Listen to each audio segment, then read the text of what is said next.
আসসালামু আলাইকুম viewers, welcome back to my channel Tuya easy কিচেনে আপনাদের সবাইকে স্বাগতম। আজ মজার একটা রেসিপি নিয়ে আপনাদের সামনে হাজির হলাম, চিকেন শাসলিক। খুবই মজার একটা রেসিপি, অতিথি আপ্যায়নে যে কোনো টাইমে এটা বানিয়ে আপনারা খেতে পারেন। আশা করি আমার রেসিপিটা আপনাদের ভালো লাগবে। চলুন মূল রেসিপিতে যাই। এখানে আমি বোনলেস চিকেন নিয়েছি, 400 গ্রামের মতো হবে। আর চিকেনগুলোকে আমি ছোট ছোট করে এভাবে কিউব করে কেটে নিয়েছি, দেখে হয়তো বুঝতে পারছেন। এখন আমি এটা ম্যারিনেট করে নিব।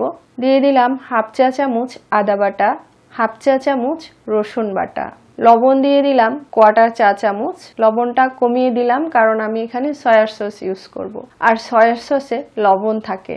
গুঁড়ি মরিচ দিয়ে দিলাম হাফ চা চামচ, কালো গোলমরিচের গুঁড়ি দিয়ে দিলাম হাফ চা চামচ, চিলি ফ্লেক্স দিয়ে দিলাম কোয়ার্টার চা চামচ, টেস্টিং সল্ট দিয়ে দিলাম হাফ চিমটি, সয়া সস দিয়ে দিলাম 2 টেবিল চামচের মতো, ভিনেগার দিয়ে দিলাম 2 টেবিল চামচের মতো, গরম মশলা দিয়ে দিলাম 1 চা চামচ।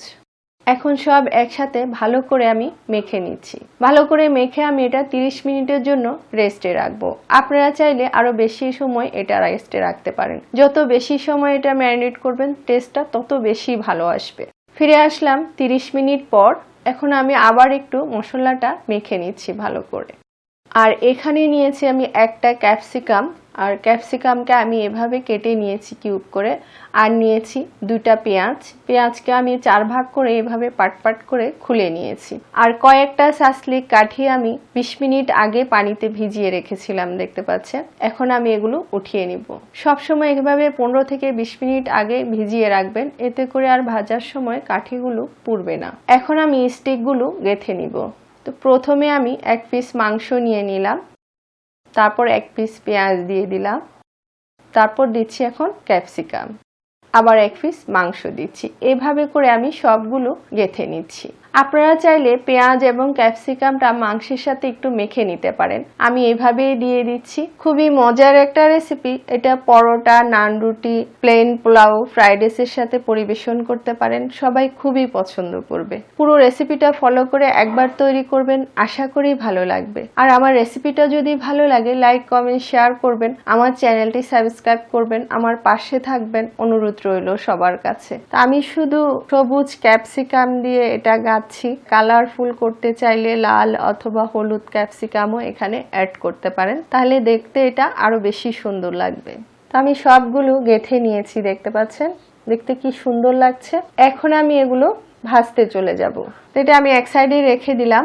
আর এখানে একটা বাটিতে আমি হাফ কাপ সয়াবিন তেল নিয়েছি, হাফ টেবিল চামচ চিনি দিয়ে দিলাম, আর হাফ টেবিল চামচ টমেটো সস দিয়ে দিলাম। এখন একসাথে ভালো করে মিক্স করে নিচ্ছি। এটা ভাজার সময় আমি ইউজ করব। তো ভালো করে মিক্স করে নিয়েছি।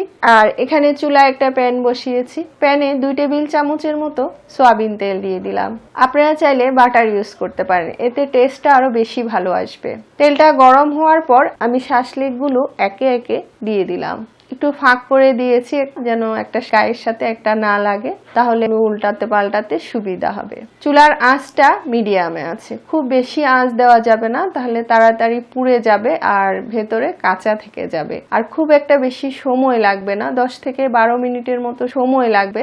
2-3 মিনিট পর পর উল্টে পাল্টে আমি এগুলো ভেজে নিব। আর অনেকক্ষণ বেশি সময় নিয়ে যদি ভাজেন, মাংসের ভেতরের জুসিনেসটা নষ্ট হয়ে যাবে, খেতে ভালো লাগবে না, মাংসটা বেশি ড্রাই হয়ে যাবে। এখন আমি যে সস তৈরি করে রেখেছিলাম, উপর দিয়ে আমি এভাবে একটু সস ব্রাশ করে দিচ্ছি, দেখতে পাচ্ছেন। এতে করে মাংসটা ড্রাই হবে না এবং টেস্টটা একটু বাড়বে এটা। আর একটু পর পর এটা উল্টাতে হবে যেন কোনো সাইড বেশি পুড়ে না যায়, সেই দিকটা খেয়াল রাখতে হবে। তো আমি বারবার উল্টে পাল্টে এটা ভেজে নিচ্ছি আর একটু একটু করে সসটা ব্রাশ করে দিচ্ছি। দেখতে পাচ্ছেন আমার শাসলিকটা হয়ে গেছে কমপ্লিট। চারপাশে কি সুন্দর কালার এসছে, দেখতে পাচ্ছেন। আমি এখন উঠিয়ে নিচ্ছি আর বাকিগুলো আমি এভাবে ভেজে নিব এবং তারপর আপনাদেরকে পরিবেশন করে দেখাচ্ছি। দেখতে পাচ্ছেন কি সুন্দর কালার এসছে আর এত সুন্দর ফ্লেভার বেরিয়েছে যে বলে বুঝাতে পারবো না। এখন আমি একটা আপনাদেরকে ভেঙে দেখাচ্ছি ভেতরটা কেমন হয়েছে। দেখতে পাচ্ছেন কতটা সফট হয়েছে আর কতটা জুসিনেস, দেখে হয়তো বুঝতে পারছেন। আমি এটা ফ্রাইড রাইসের সাথে পরিবেশন করেছিলাম। আপনারা আপনাদের পছন্দ মতো যে কোনো কিছুর সাথে এটা পরিবেশন করতে পারেন। পুরো রেসিপিটা ফলো করে একবার তৈরি করবেন, আশা করি ভালো লাগবে। আর এতক্ষণ আমার ভিডিওটা দেখার জন্য আপনাদের সবাইকে অনেক অনেক ধন্যবাদ। আবার অন্য কোনো রেসিপি নিয়ে আপনাদের সামনে হাজির হব। সবাই ভালো থাকবেন। আল্লাহ হাফেজ।